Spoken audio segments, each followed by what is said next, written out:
என்ன வேணும்? குழம்பு வச்சு தரீங்களா? யார் அது?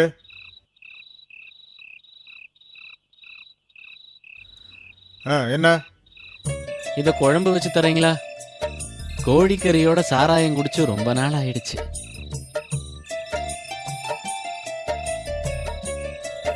நல்ல வெடக்கோழி.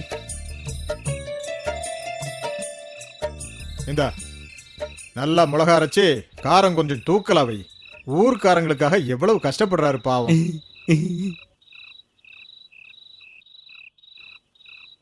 யார் உங்க பொண்ண? இல்ல, அவ என் செகண்ட் ஒய்ஃப். ஆ, முத பொண்டாட்டி செத்துட்டா, அதுக்காக அவ கூட சேர்த்து சாக முடியுமா? ஆஹா. வயசான காலத்துல நம்மளை பார்க்க ஒரு ஆள் வேணும்ல. ரொம்ப ஏழை குடும்பத்தை சேர்ந்தவ. வரதட்சணை வாங்காம நான் தான் அவளை கட்டிக்கிட்டேன். ஆ.